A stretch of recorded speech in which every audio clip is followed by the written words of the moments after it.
Thank you very much. This is an enormous topic, and so today we're really just going to have a sort of generalized introduction. Um, the title of this talk is London's 18th century secular records. Specifically, it's secular to Spanish and Portuguese Jews. That's to say, we will include some church records, but hopefully this meeting will be valuable to anyone researching London ancestors, although obviously our focus is on Spanish and Portuguese Jews. So to begin, mostly when people are starting doing their family history in London, they will look to three sources. They will look to the Bevis Marks archives. These are the historical archives of the London Sephardic community, in particular at the Bevis Marks records, these sort of 6-volume books containing births, circumcisions, marriages and burials. And they will also use the civil registers for birth, marriages and deaths, and the national census. The problem, of course, with the 18th century is that we don't have the civil records. The birth, marriage and death records started in 1831, and the national census in 1841, 10 years later. And so while the Bevis Marks records are fairly thorough, there are some gaps, but we can generally sort of map out our London family history, but we can't really sort of put much meat on the bone. We don't really know who these people are. And so what we're going to do today is just look at other sources, of which there is a mountain. And these sources are very likely to be coming much more available over the next 5 or 10 years. And so we can deepen our understanding of our ancestors. So I have divided this meeting into a number of different categories. Genealogy being what it is, they're not particularly precise, but hopefully useful. And let's start with publications, and particularly with the London Gazette, which is not a newspaper. It is the journal of record, or a journal of record of the British government. There are also gazettes published in Scotland and Ireland. And the London Gazette, we will return to it several times in the meeting. In terms of Sephardic genealogy, it can contain information such as business notices, probate notices, bankruptcy, and so on. And the good news is that it is available online at thegazette.co.uk, and you can go there and you can search the entirety of the publication, remembering, of course, that there are different spellings used at different times, so try all of those.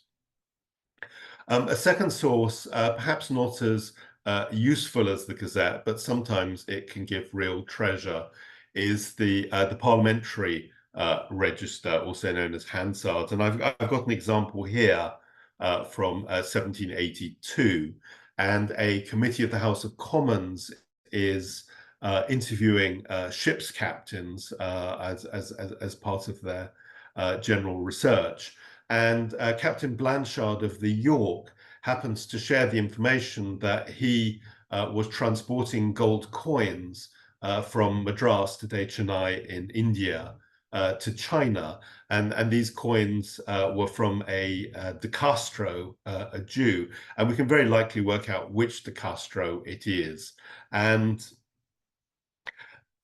in our London research, we don't have the advantage in Amsterdam, where we have the sort of 20 million pages of the notarial archives. So this sort of information is more patchy, but something like this, as we find more and we put it together, we will get a better picture. I mean, what was De Castro doing? So presumably, if he's transporting gold from India to China, he's paying for something, and maybe he was importing porcelain or some such.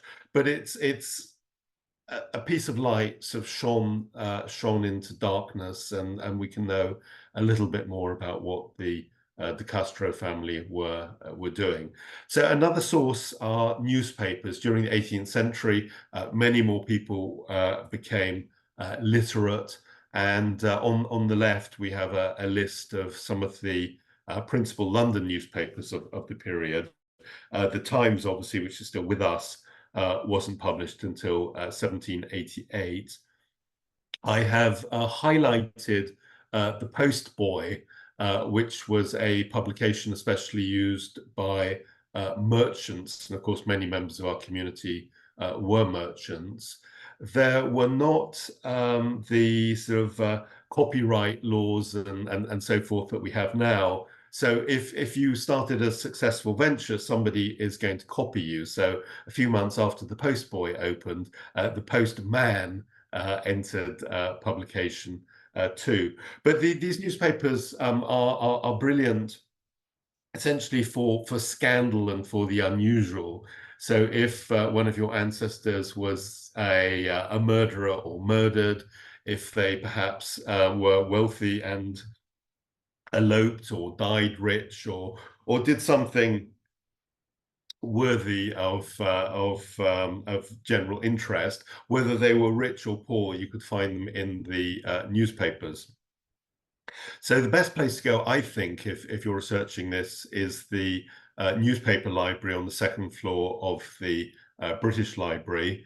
If you are not in London, you can subscribe to the British Newspaper Archive for a fee, which is also excellent. But various collections and libraries around the world, I mean, for example, American university libraries often have collections of British newspapers and periodicals. So directories also, here we have Lowndes Directory from 1786. And during the 18th century, the population of London expanded exponentially to become ultimately the largest city in the world. And so obviously you're going to need directories with all these new people. You have to find out where they're living. If you want a service, you have to find out who is offering it. And so a lot of directories were published during this period. And Lowndes is perhaps one of the best known. And you can find these, a lot of these, you can find this actually on Google Books. That's where I downloaded this example from. The London Metropolitan Archives has a good collection, including some quite early directories. The University of Leicester Special Libraries collection has the largest collection of directories published in England and Wales, and these are scanned and for the most part indexed. So that's a very useful place to go and do some research. The London collection for the 18th century actually is not so brilliant, but if your ancestors were elsewhere, and of course later generations too, it's very valuable. And the librarian from that collection is actually going to talk to the Jewish Genealogical Society of Great Britain later next month. So if that's of interest, join that meeting. I've just taken an example of one entry, Raphael Silva de Los, and it tells us that he's a merchant of 45 Crutched Friars, which is in the city of London. And again, the information of what he did for his living and where he was conducting his business is not something we could find elsewhere. And as some of our regular viewers know, I'm very keen on mapping data, because not only can we then track somebody during their lifetime, but we can also understand the community as a whole. And with respect to maps, I think the two best maps of the period are Morgan's map of 1682, and especially the Rock map of 1745, which is very detailed. And the Layers of London project, and this is layersoflondon.org. And actually, hopefully, we can have them come and speak to us later this year. What they are doing is they are literally layering maps on top of each other. So, for example, these two maps they have put on top of the current map of London, and so that means that you can find streets and alleys and courts that no longer exist. You can find out kind of where they were. But what Layers of London are doing beyond that is rather like Google Maps. They are sort of putting points on here. So for example, the example of Raphael we just saw, he might be pinned on the map at his location at that date. And they're doing the same also with illustrations, and actually more recently for photographs as well. So I had a look at the street in which I was born, and there was a photograph which actually included not only the house in which I was born, but both of my parents' cars parked outside. This is in the 1970s. So Layers of London is certainly of interest, and this is a project of the University of London in partnership with the National Archives, the British Library, London Metropolitan Archives, and others. And it's a very good, I think, and a new way of compiling information to better understand.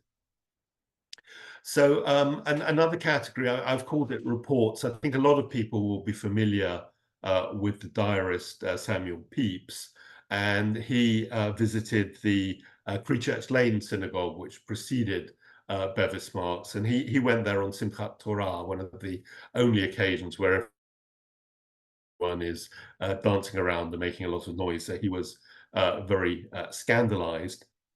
But also below, I've given an example from the New and Universal History of 1766, which doesn't actually mention any names, but it mentions a location where many of our ancestors are buried. And I think if you're writing a family history, and of course, please do write a family history, this sort of information adds adds depth to it. So for example, what it says here is there are likewise two burial grounds, one for the German and another for the Portuguese Jews. The latter of these contains near 1,000 sepulchre stones of beautiful marble, under which persons of all ages and ranks lie promiscuously in rows without distinction. I mean, obviously they use the word promiscuously different then, I think, with the idea that it's unusual that the rich and poor might be buried together. But it's just something, I think, if you're writing your family history and you have ancestors buried in the Velio cemetery, is something to include. So another category that we have is the Corporation of London. For people who don't know London, the City of London and London are two different entities. Greater London or London is the London everyone recognizes today. The City of London is essentially the medieval city, even the Roman city. So it's like a borough of London, with the exception that it's largely autonomous. So it has, for example, it has its own police force and is run by the Corporation of London, which we might sort of describe as a whole group of guilds who've got together. And in the image, you can see the Lord Mayor of London conveniently in 18th century dress. His militia, I'm afraid, is 100 years earlier. They're dressed for the English Civil War. And the clue here is the gold coach. I mean, the City of London, the Corporation of London, is extremely wealthy, and having been run by merchants, it has very good records. So let's just see what some of those are. But before we do, this silver plate, the silver salver on the left, if you look in the middle, that was the coat of arms of the Spanish and Portuguese Jewish community of London until about 20 years ago. And in the A Nação Hebraica project led by David Silveira, recently a gift of one of these silver trays to the Lord Mayor of London was appearing in the accounts books, as well as some sweets made by a Mrs. Morais, and this was essentially an annual gift to the new Lord Mayor on his election. Essentially, of course, it's a bribe, and the auction house that was selling this silver tray claims it is actually the same silver tray that is referenced in the archives, which it may or may not be. But let's look at some of the Corporation of London's records. So these are mostly held at the London Metropolitan Archives. Some are held at the Guildhall Library. And over recent years, Ancestry.com has actually got permission to scan some of them, and that's actually where this image comes from. But so here we have the land tax records from 1738. And this is actually my direct ancestor, Daniel Mendoza, who is the great-grandfather of the boxer, and it's probably the boxer got his name from here. And he was living in Little Newcourt, which no longer exists, but from the rock map, we can see it was off Middlesex Street, Petticoat Lane, so quite close to Bevis Marks. And these land tax records are sort of annual publications, so one can see, where and when people were living in particular places. You can also get an idea of how well they were doing. So Daniel, for example, here is paying 10 shillings, which is kind of towards the lower end. So perhaps he wasn't doing terribly well, even compared with his neighbors. But I think what's also interesting on these records is you can see that most of his neighbors are Christian. And if you compare this to 150 years later, Jews are like living on top of each other. But here in the mid 18th century, they seem to be much better assimilated into the host community. So another source from the Corporation of London that has been scanned by Ancestry.com are the apprenticeship records. And here we have one from 1787. And we can see young Benjamin Gomez da Costa being apprenticed to Abraham Martin, probably Abraham Nunes Martinez of Whitechapel, who was an apothecary. And Jews were apprenticed to other Jews, and quite often the apprentice would live with the master and family.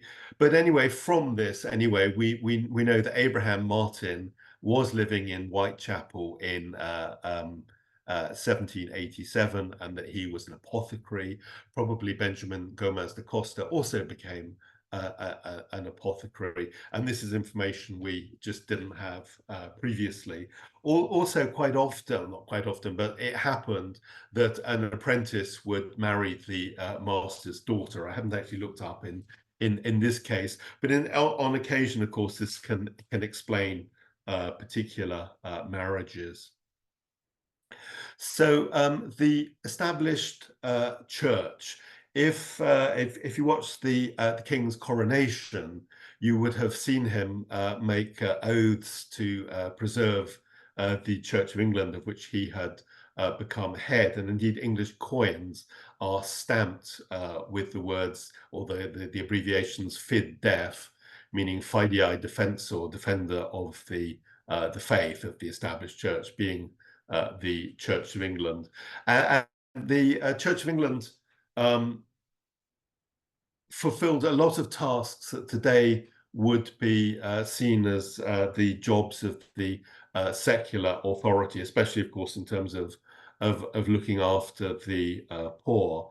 And there are a lot of parish records that frankly we have barely touched. So here we have the catalogue page from the London Metropolitan Archives for St. Botolph, Aldgate, which if you know London, if you come out of Aldgate tube station, it's the big church next to it, or if you walk up the hill from Tower Hill, it's the one facing you.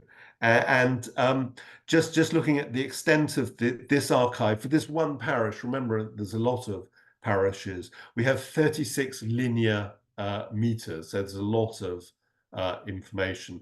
I haven't reviewed these records. I know Ali has looked at them, so perhaps if he's interested later, he can share information. I think he's looked at the bastardy, that's to say the illegitimacy records and the settlement records.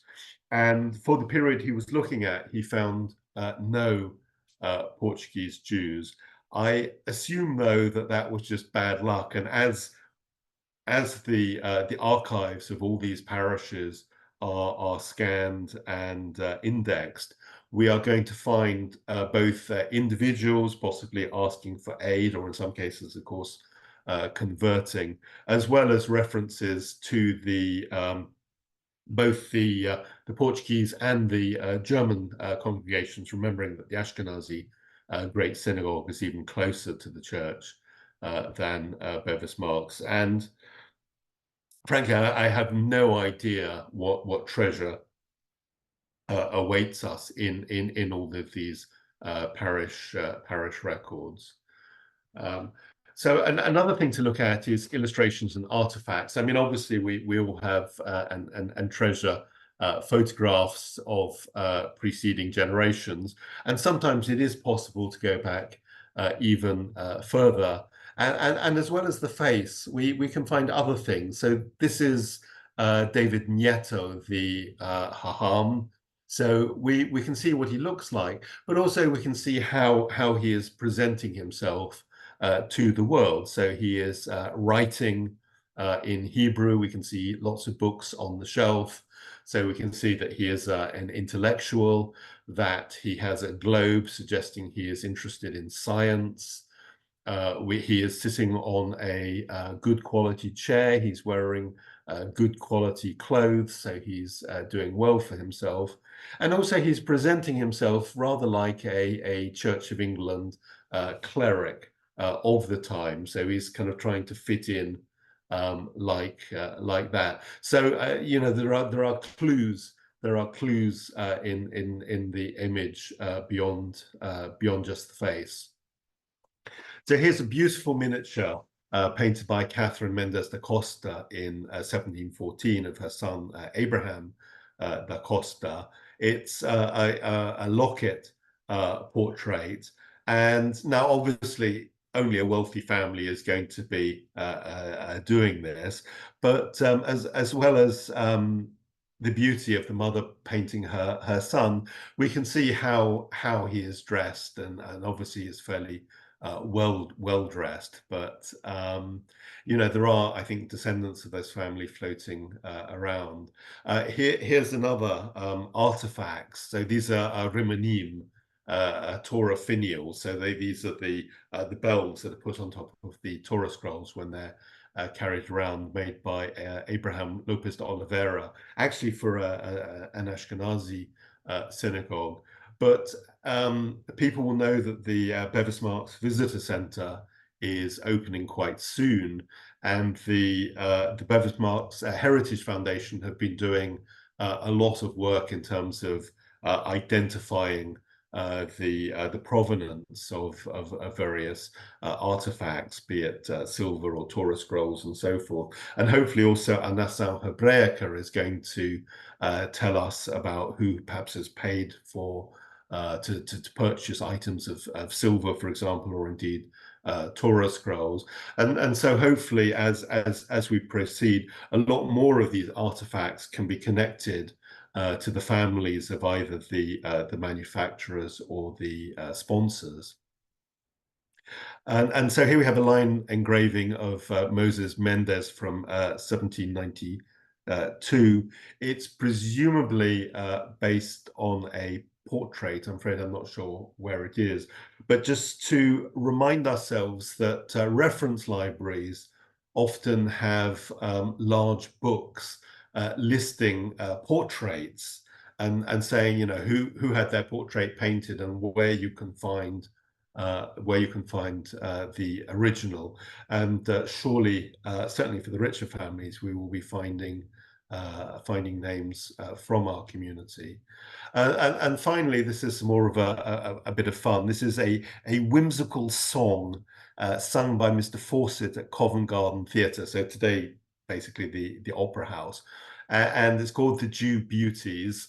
And to be honest, the text is sort of anti-Semitic of the time. I mean, that's to say, not dangerously anti-Semitic, but kind of mocking, I think, Ashkenazi accents.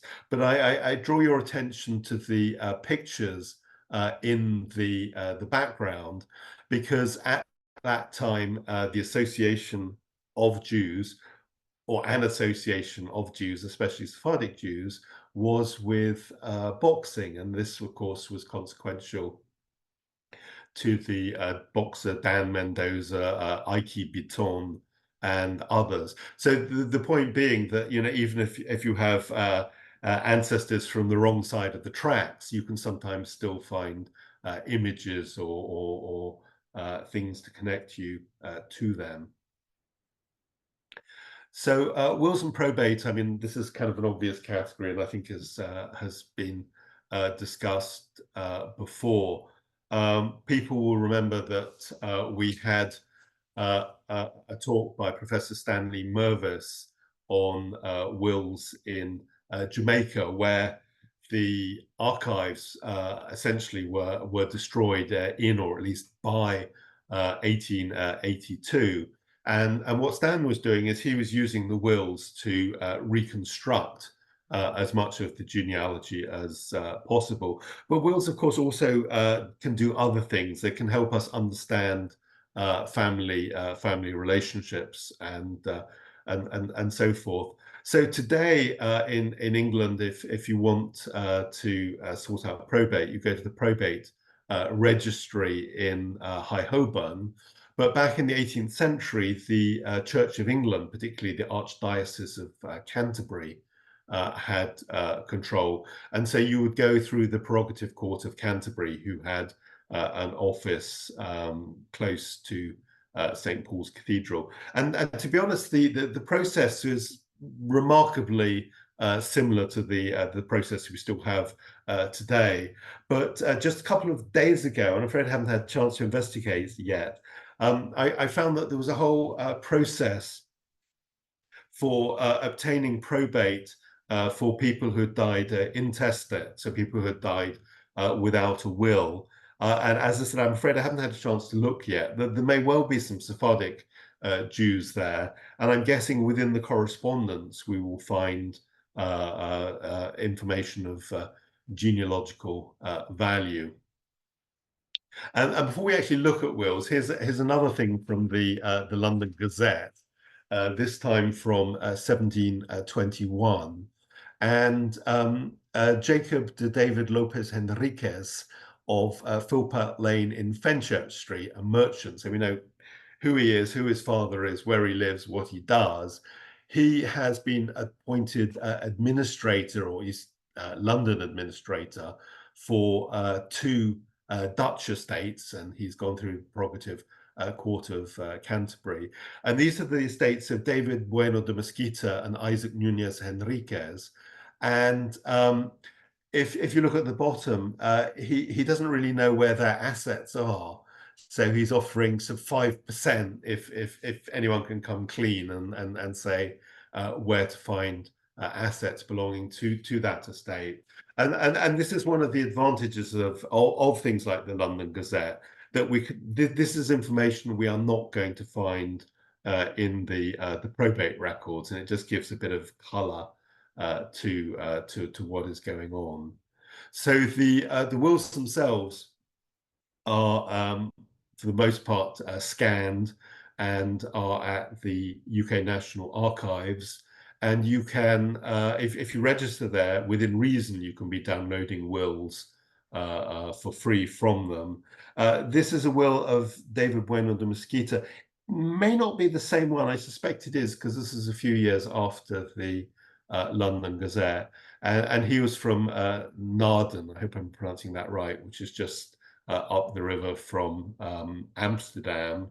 And if we download his will, so here we can see David Bueno de Mesquita, translated out of Low Dutch.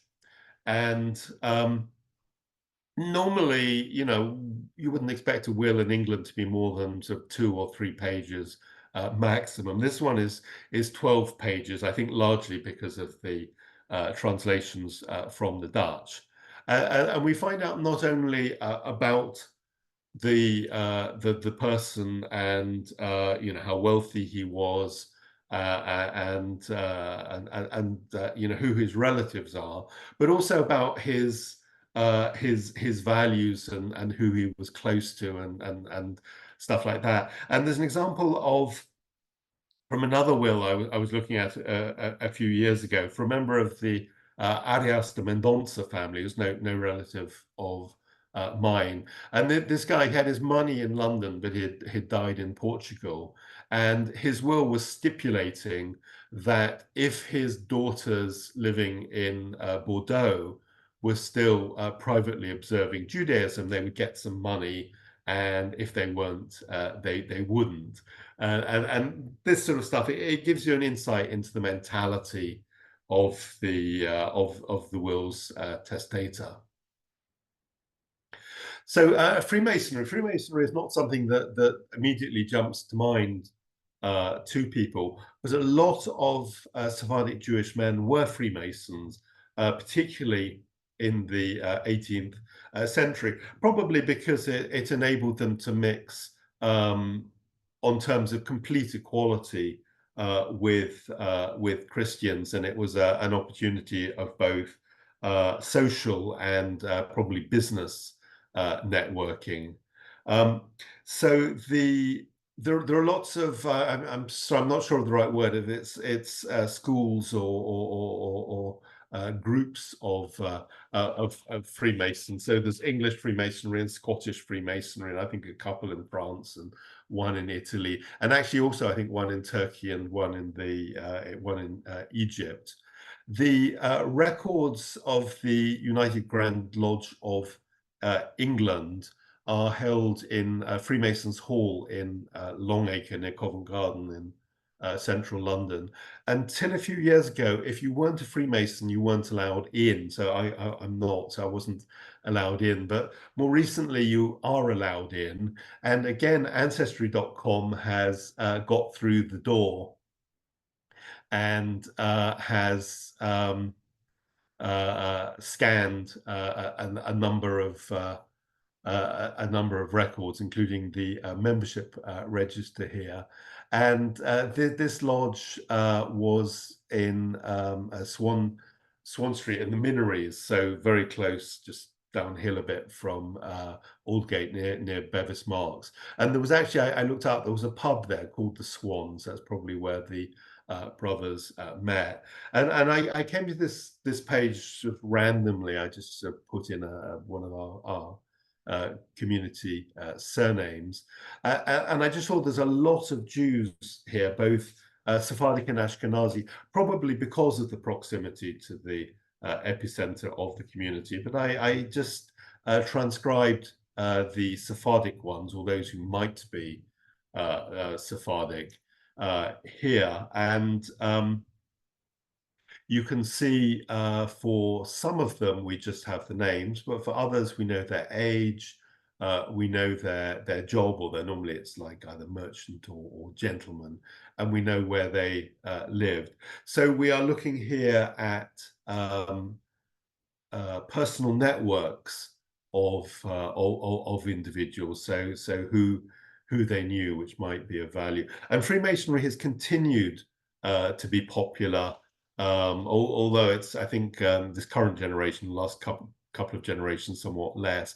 And I've put in my late father's history of his lodge, Lodge of Tranquility, published on the 200th anniversary of the lodge. And there were, I think, I'm not quite sure how it worked, but there were also, I think, female lodges. My great aunt Doris Mendoza always said that she was a maisonette. But Freemasonry records are certainly worth a check. So money, I'm afraid, is a bit of a kind of useless category, but it's a catch-all for a number of of elements to look at. First of all, bankruptcy and insolvency, which were not the same. So if you were a bankrupt, if you owed more than £100, there was, which of course was a lot of money then, there was way out of it, and you could get your debts cancelled and return to business eventually. Whereas if you're insolvent, if you owe maybe 10 shillings, you can end up being thrown into the debtors' prison and remain there until you or somebody else has paid, or some resolution has been reached, or there is an amnesty. And here again from the London Gazette, I've just found an entry for Gaspar de Matos of London, merchant, who went bankrupt. Oops, sorry, and he was trading under the name of Moses Lombroses, and anyone with information on him should go to George North at the Merchant Taylors Hall in the City of London. And again, in Amsterdam, I think it's much easier to find this sort of information. But in London, if you look, sometimes you can be lucky. So insurance records, I think probably a lot of people are aware that 10 years of insurance records from the Sun and Royal Exchange are held by the London Metropolitan Archives from 1777. And so, for example, if your ancestor was insured, and this was a very large insurance company, indeed, they're still with us, Sun Alliance is still with us. So, for example, a butcher or a greengrocer might be insured, and we get their name, their address, their profession, the year, and also the premium they paid. So this is quite a valuable insight into the, I suppose, the middling members of the community, who are often not well covered. Taxation, I'm afraid, is going to require several meetings. I will just observe that there are taxation records. Unfortunately, most of the itemized stuff where people are named no longer exists, but in some cases they do, so pot luck.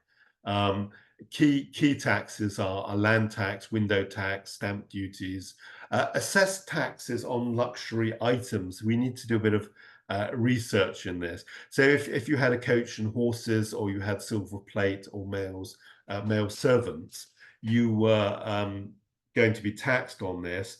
And I suspect if families like Lindo's and so on, it may be that we can find very specifically what they were paying. But other taxes include brick tax, candle beeswax tax, clock and watch tax, gin tax, glass tax, hat tax, medicine tax, playing card tax, soap tax, wallpaper tax. So you probably wouldn't want to leave your homes. But I think in some of these we are going to find names, and that will be just awesome. So here again, London Gazette. This is from 1715. And Abraham Franco Nunez was being somewhat feckless. So on the 4th of May 1715, he went to the Bank of England and he obtained a banknote for £250, which is what normal folk might earn in 5 to 10 years. And he then lost it. And he's put this plaintive announcement in the London Gazette, saying that the note had been stopped, which I guess, like a check, when we still use checks, you could stop. But I guess there was nothing to prevent somebody from selling this banknote to somebody else who wasn't aware. And Abraham used to hang out at Will's Coffee House in Cornhill. This is the road that leads up to St. Paul's Cathedral from Westminster. And this was, of course, the age when merchants were in coffee houses. And obviously Lloyd's Coffee House then became Lloyd's of London. And I just wonder if Will's Coffee House was a particular Sephardic hangout in the city. But anyway, he was offering 5 guineas reward. A guinea is £1, 1 shilling, to recover his banknote. But again, this is a sort of little piece of information that we just can't get through our own records. So the courts, this requires multiple talks. What I'm going to do is just give an overview. I will simplify to the point of error, and hopefully at some future date, though, we can return to this subject, which is enormous. Essentially, we have 2 sets of courts. We've got the courts of Great Britain, essentially the national courts. They include these, and we shall return to them in a bit. And we have local courts, and the local courts of particular interest to us are those of the City of London and County of Middlesex. Middlesex no longer exists as a county. Essentially, it covered most of what's now London, north of the river, and bits south of the river. I think Southwark was part of the county of Middlesex. So that's to say most Jews of the period, Sephardic Jews, would have been living within these 2 jurisdictions. And again, they have a number of courts, and the courts are not directly, not always comparable, and we shall look at some of them. In passing, the court, wonderfully named Court of Pie Powder. What this is pie is an abbreviation of the old French pied for feet, and it was pied poudre, so like powder under your feet. And these were courts that had special responsibilities for fairs, which might set up in an area for a few days and then move on. And so if you've been swindled and you need immediate restitution, that's what they were there for. We have a variety of courts which didn't do quite the same thing, and then we have oddities like the Old Bailey that covered both London and Middlesex. I'm sure a lot of people here are familiar with the Old Bailey online website, which is a wonderful resource with information on court cases there. So let's start with the national courts of Great Britain. And there are different levels. These are courts which have, all of the courts, the national and the local, have evolved more or less since before the Norman conquest. And through medieval times where local barons or bishops have got special rights, it gets terribly complicated. But essentially what we have is the King's Bench when there's a king on the throne, and the Queen's Bench, say, when there was a queen. So, for example, under Queen Anne, they were looking at the most serious offences. Below them, the Court of Common Pleas dealt with, just regular legal disputes between people, although the King's Bench could actually hear these as well. And the Court of Common Pleas also looked exclusively at property disputes. If you had a fight with the taxman, you had to go to the Court of Exchequer, and the courts of Chancery, which were under the courts of equity. I'm afraid it's terribly complicated. Essentially, if there's a fight over a will, and there are a lot in our community, because obviously wills and money bring out the worst in people, that would go to the Court of Chancery, and a lot of the records of these cases survive at the National Archives. So here on their website, we have a page for a dispute between a London exchange broker, John Child, and he's suing John Mendes da Costa, Anthony Silvera, Abraham Bravo, and Benjamin Bravo, who are London merchants. Unfortunately, this is in 1718. Unfortunately, these are not yet scanned, but you can go along to the National Archives and see them. And generally speaking, they come in these huge scrolls, or often scrolls of scrolls, and you have to sort of unravel them on huge desks. And the handwriting is actually not so bad. The problem is that we're used to reading sort of A4 sheets of paper, so maybe 30 centimeters or 12 inches across, whereas these scrolls are enormous. So we can have one line going on for a meter, so that's about 3 foot, which is quite difficult to read, but there's a lot of material there. I mean, there was one character I was looking at. I think it was Isaac Rebelo de Mendonça. Again, no relative.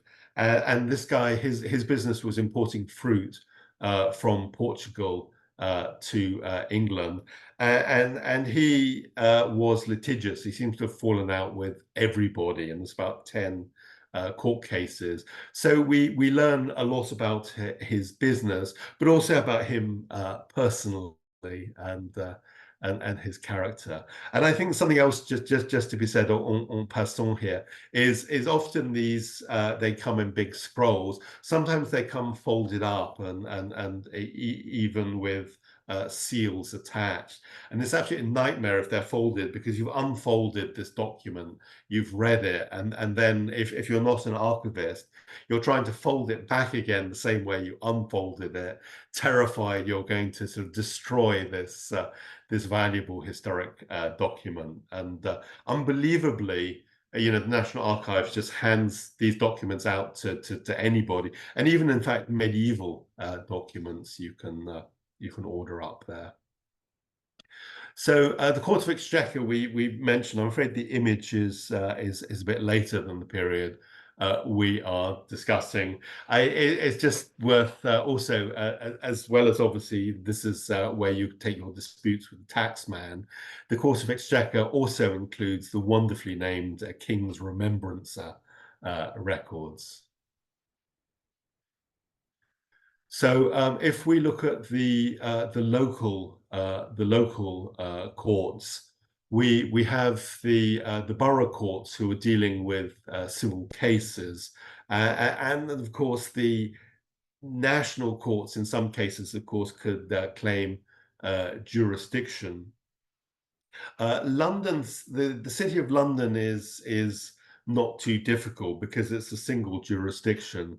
When we get into Middlesex, we have the hangovers from all these sort of special courts and dispensations and so forth from the medieval period. So we get into things like courts leet and courts baron, and that's to say, if your ancestor was some sort of medieval baron, he might have got a special dispensation to cover to run a court in his area.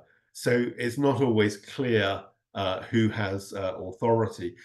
When, of course, everything is scanned, it will become searchable, and hopefully that's within the next 5 or 10 years.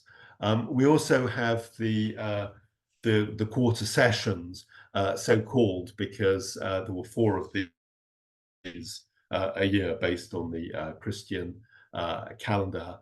And they dealt with local matters. So poor laws, again, there's some sort of overlap with some of what the church is doing.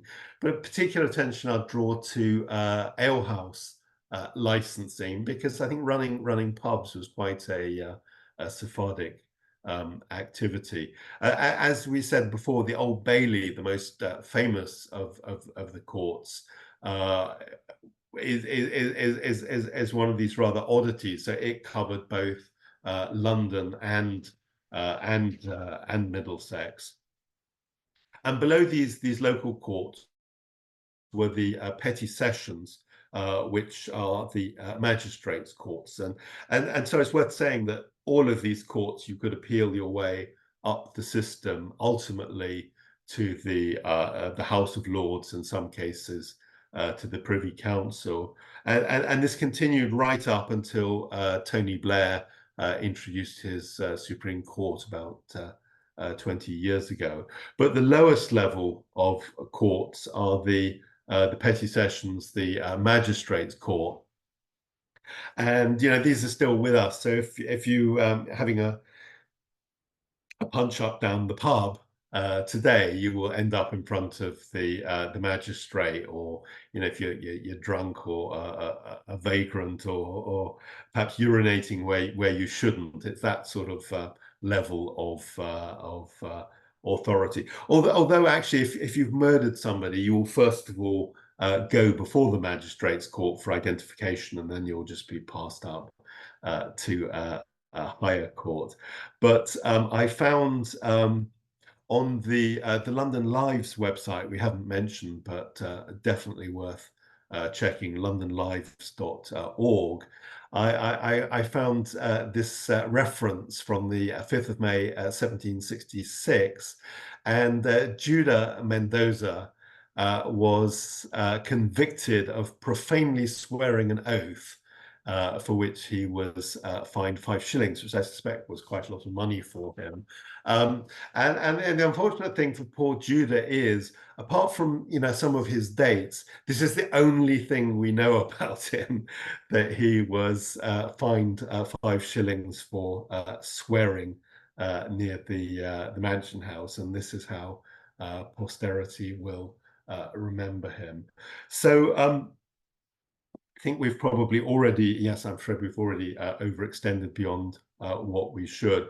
Those are the sources. There are others. I sincerely apologize for oversimplifying, and obviously things. So I do apologize. Yes, something yet more. Specialized courts, which for the most part don't really interest us, sort of chivalry and Court of Request. Court of Admiralty might be interesting to some people, because the prize courts were under the Courts of Admiralty. So, for example, if you were importing wine from your cousin in Bordeaux to England, and England and France went to war in the interim, which kind of happened with some frequency, if an English ship captured that French merchantman carrying your wine, this would end up in front of the prize court, who essentially their responsibility was to divide up the loot. But you could go to the prize court and then say, well, this is my wine and it must be excluded. And of course, this is the origin of the establishment of our community in London, when some Spanish ships were captured during the Cromwell period, and these merchants went to the authorities and say, no, we're not Spanish, we're actually Jewish, so give us our property back.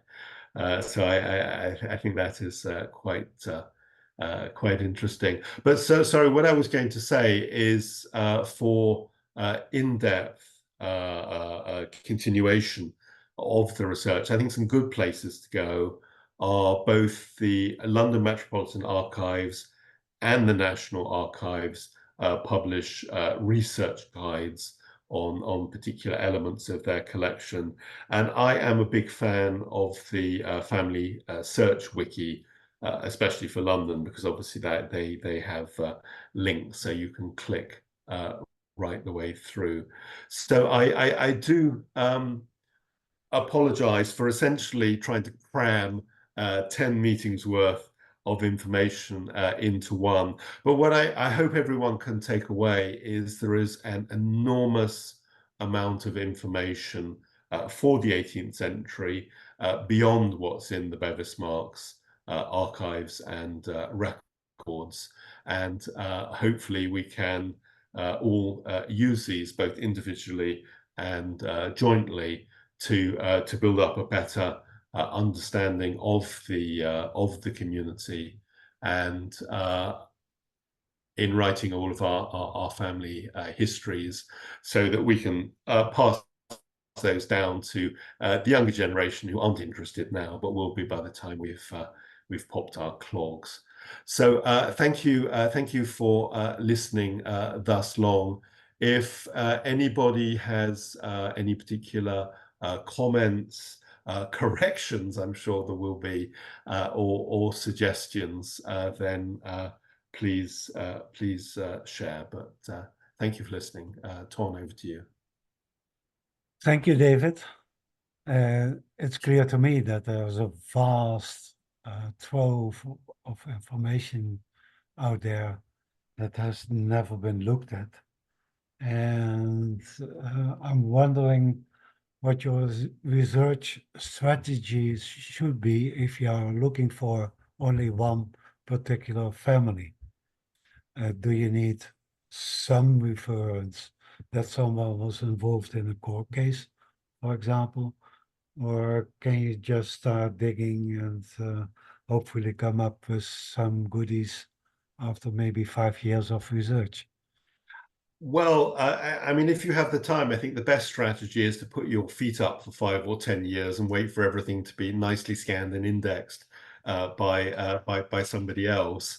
I think some of these sources, it's very easy just to do quick searches on things like the London Gazette, on London Lives, on the various archives, particularly the London Metropolitan Archives and the National Archives. And those and a couple of other websites should also, I think, perhaps checking on ancestry.com, although sometimes you have to go into their card index first. I think for Freemasonry records, it was never showing up on my general searches just when I went there. So a lot of these resources are available. I'm really curious about the tax records, about the parish records, and about a lot of these court records. But I think, frankly, for most of us, it's probably beyond our ability to individually, unless one's sort of doing a PhD and one has sort of years of time. Oh, sorry, I should have also mentioned, just looking at the newspaper archives, because, you know, as I say, if there's some big court case, it will be referenced there, and you can then cross-reference to the other to the court cases. But yeah, there's just a mountain. It's just a mountain of information. Yeah, I'm a bit encouraged because you did find out a few facts about members of your own family in just a few days of preparation. Or were these findings that you already had? Well, I was deliberately trying not to always reference my own family, although, you know, it is one of the most numerous families, so there's little escape. There's very little, I'm afraid, original research in here, other than a couple of items from the London Gazette. But yeah, I think anyone who searches is going to find at least something. Okay. Francis was the first to have her hand up. Francis, can you mute? I've unmuted. I just wanted to know, I mean, I'm from Manchester. My Sephardi family came from Egypt in the 20s. I'm just wondering what the research connections are through, say, to places like Manchester and other places. It looks like it was a completely chaotic travel to that city.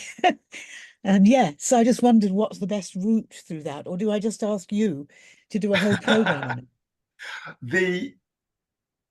I haven't researched Manchester, and kind of Manchester really is a product of the Industrial Revolution, and we're looking really a bit before that. I would True. say, for example, that the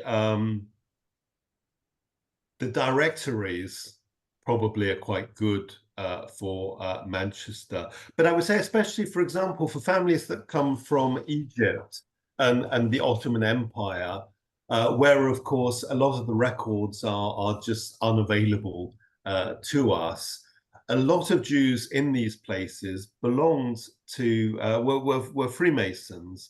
And if they were members, Jewish men, if they were members of, say, the United Grand Lodge of England or of Scotland, or one of the Italian or French lodges, then probably information has made its way from Egypt to headquarters, so one can get a bit of information there. But I mean, obviously, same rules apply for the Northwest as for London. So there will be newspapers, there will be courts systems. I'm afraid I'm not sure what county Manchester would have been in before it became Greater Manchester. I think Cheshire or somewhere, I'm not sure. Lancashire.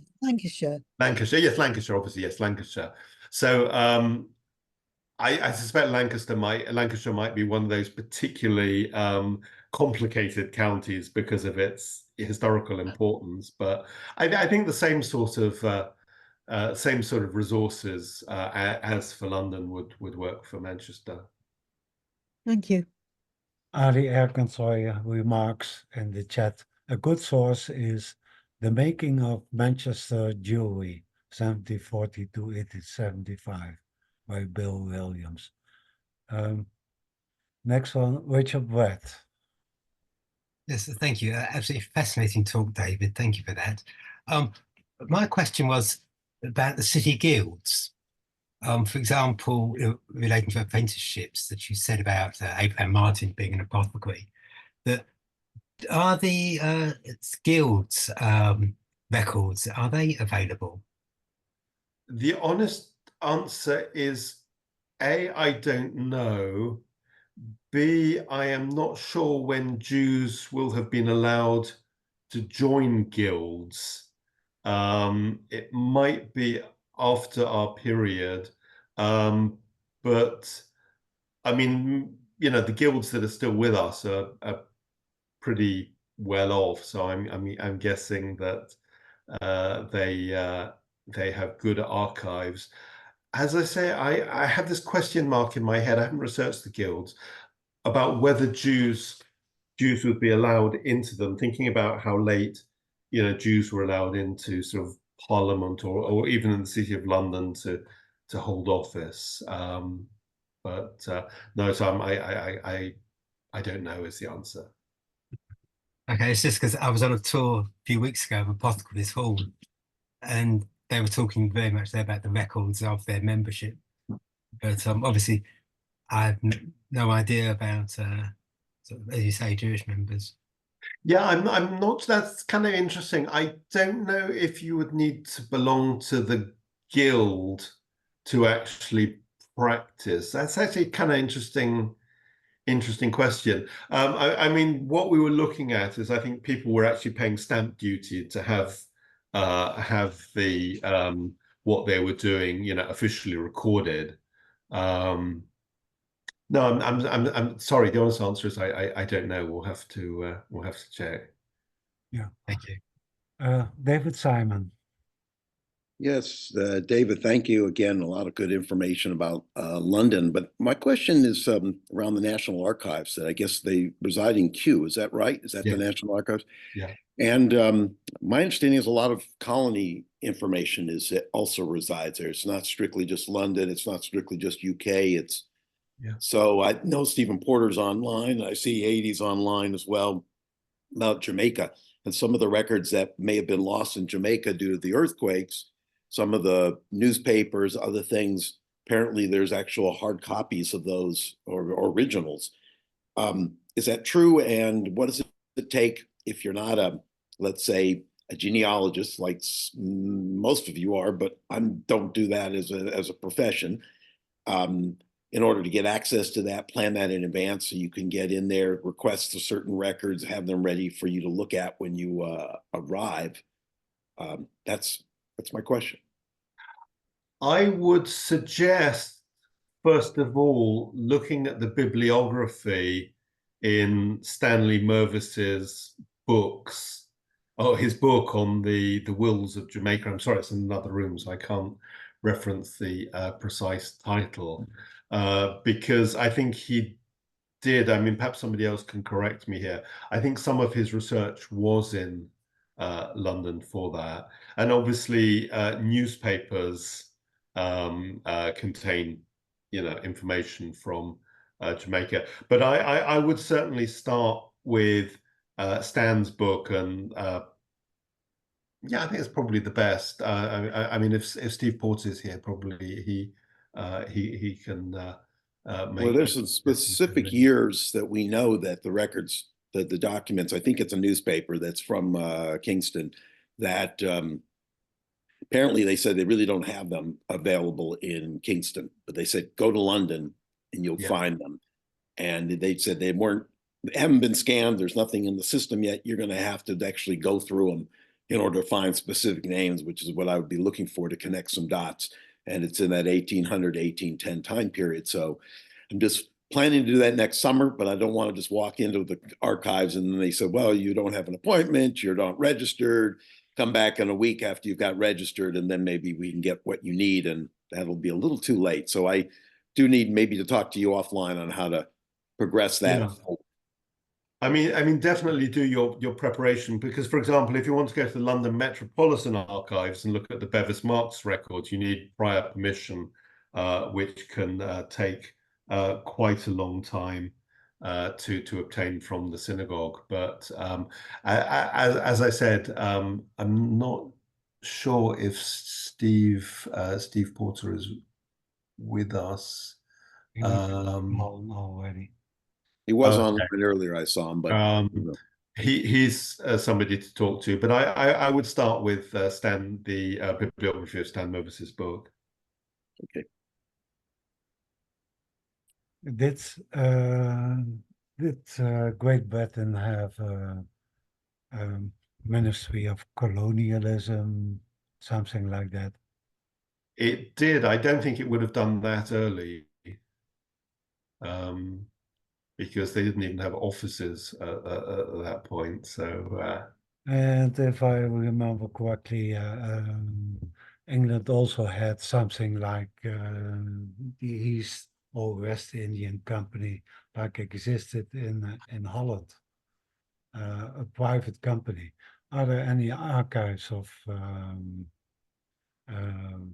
West Indian or an East Indian Company that are preserved?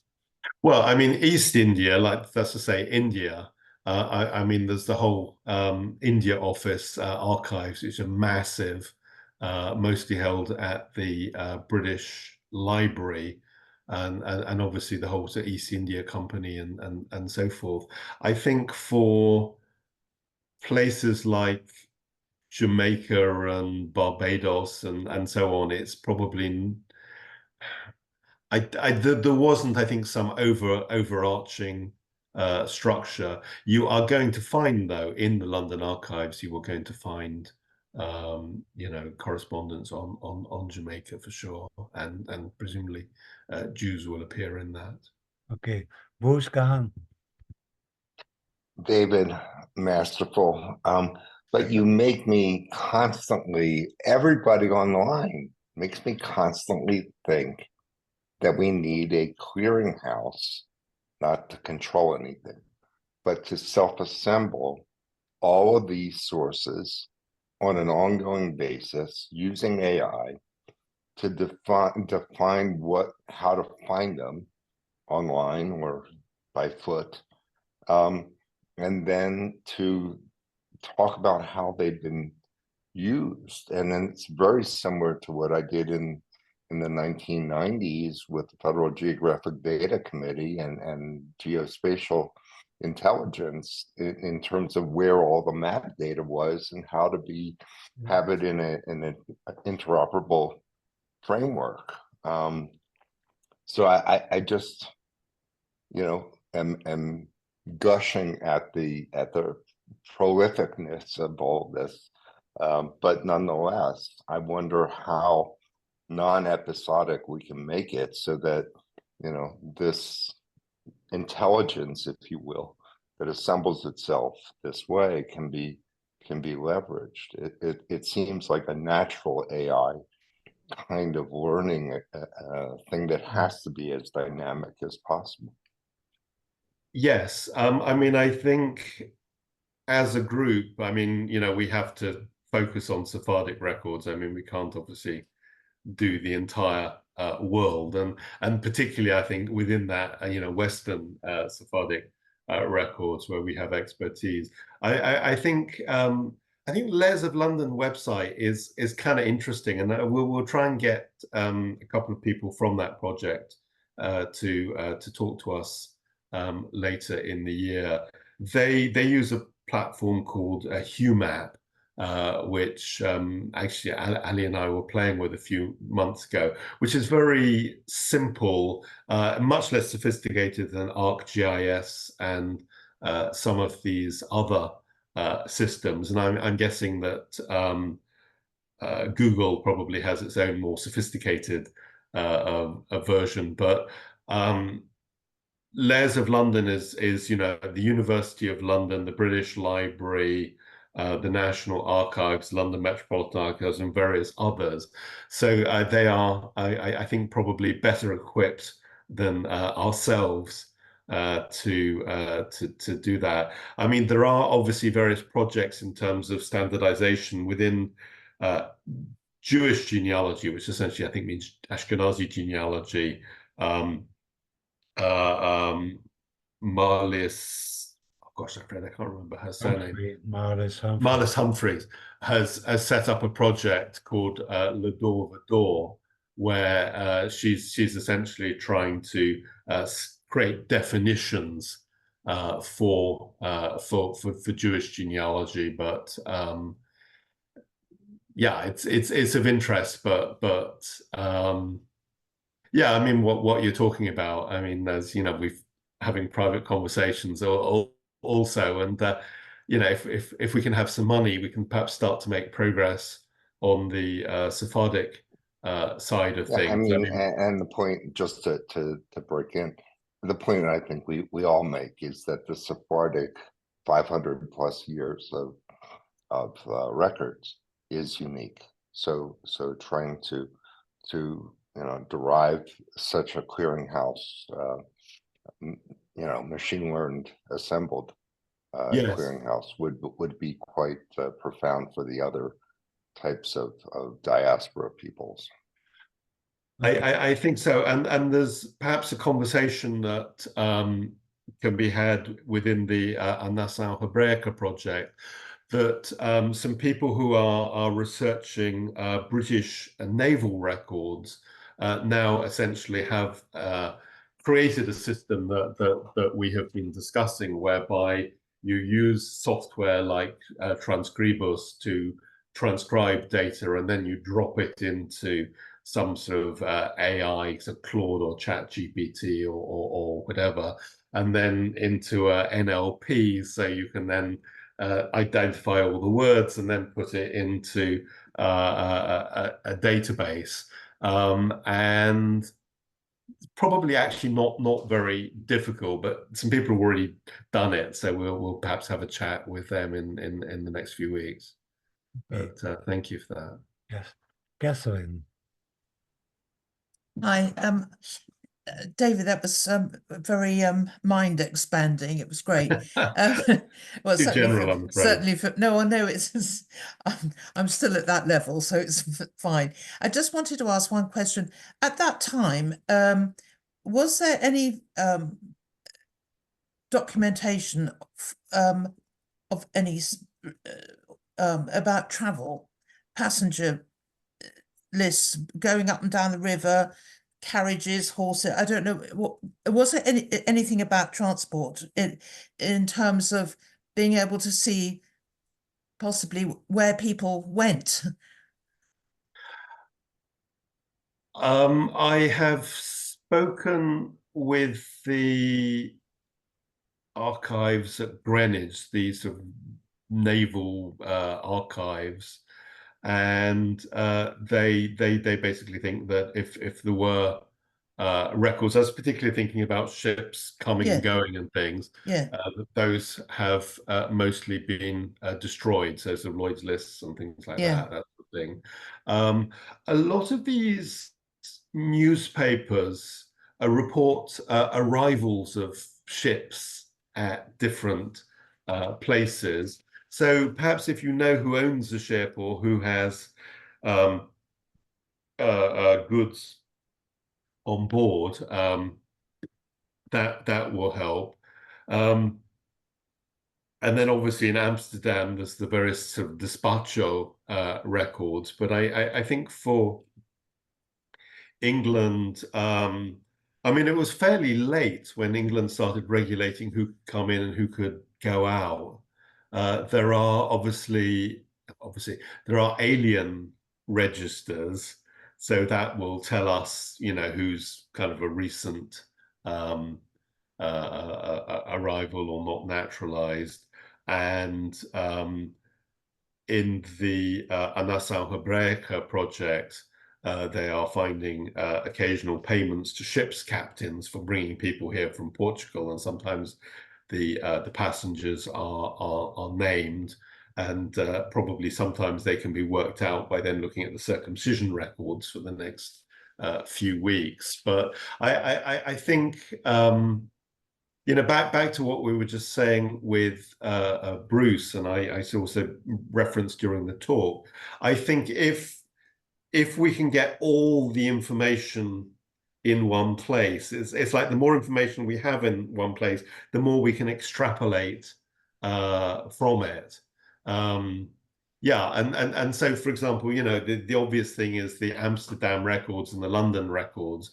If somebody is, you know, married in Amsterdam and then we don't have a death record of that person, but we have a death record of person of the same name in London, we might extrapolate that that person has traveled. But that's essentially what we're talking about. It's a big data project. Okay. Thank you.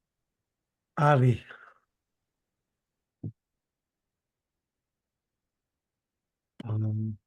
Ali, can you unmute?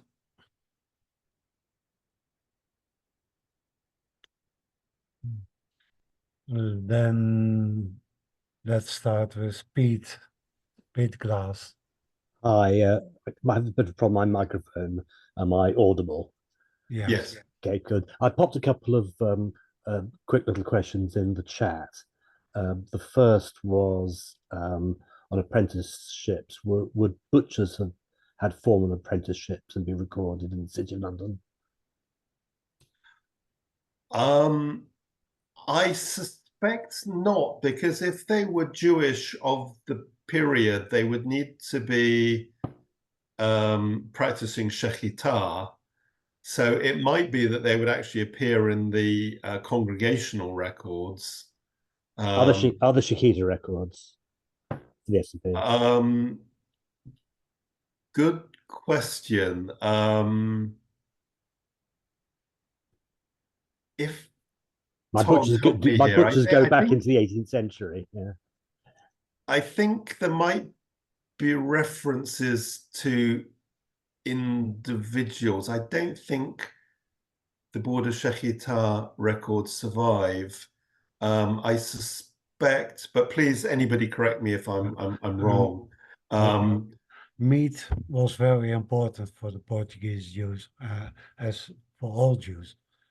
So they kept records of who was a sochet or who was a butcher. And you may find those in the minute books of the community.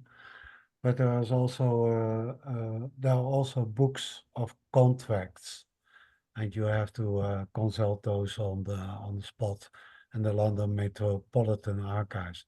And there may be contracts with a surrogate or a butcher in those contract books.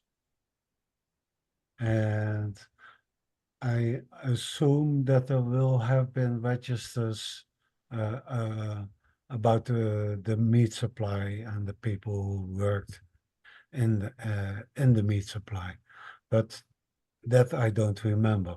You can go to the website of the LMA and consult the inventory of the Portuguese Jewish archives. If I remember correctly, that's archive number 4521.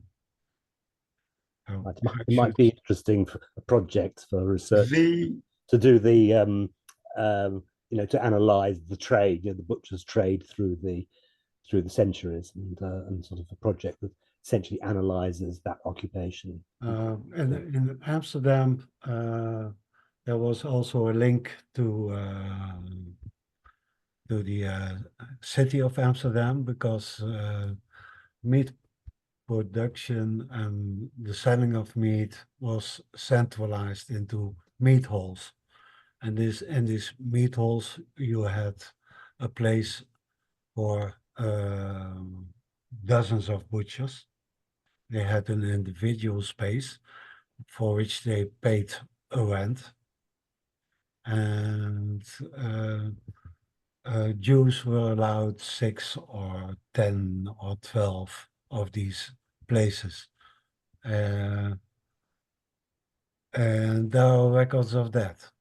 But I don't know how it's organized in London. Or if it all, well, my Dutch butchers are Ashkenazi, so that's another. No. What I would guess is because for a while I worked for the synagogue and was speaking to people who the Dayanim who run the Bet Din, the religious court, and they were saying that if there are historic records, they have no idea for the Bet Din where they are, and the issues of kashrut and shechitah today would come under the Bet Din. I mean, I don't know back then. So it might be that there were records and somebody just kind of threw them out. I suspect that's probably what happened. I've got a quick second follow-up. Is the Full Hiram's Lodge Freemason membership scanned by Ancestry, circa 1800? You showed us page, but is it all, is the whole lodge there for an extended period? I think so. I mean, I think they scanned all the Freemasonry, the male Freemasonry records that they had for that period. Okay, thanks. Okay, I'm done. Thank you. Ali is having technical problems. Let's try again, because I'd quite like to hear what Ali. Tom, can you try? I've tried to press the unmute on Ali. Can you have a go, see if it works for you? No, it doesn't work for me. It can't. Okay, I'm sorry, Ali. You're officially censored, which is a shame because Ali is the person who has looked at the parish records. I'm afraid we might have to put Ali's response in the letter to the newsletter to the patrons. Yeah. I see we have overextended our time. Okay. Propose that we wrap up, and as always, a big thank you to our patrons, our visitors here who make all of this possible. A big thank you to David, who put this all together, and thank you. It's fascinating to see what is out there, and I'm sure this is but a fraction of what is out there. So we have a bright future and everything will be digitized. In 2 weeks' time, we will have Carla Vieira talking to us, and she will talk. Her talk will be titled "Ruling the Sephardic Atlantic," and it's about the Askamot, or the rules of Portuguese Jewish communities worldwide in the 17th and 18th century. And she has compared them and can point out the similarities and the differences. So I hope to see you all there. Thank you. Thank you. Good evening, good afternoon, Thank you. good morning. Thank you. Thank you.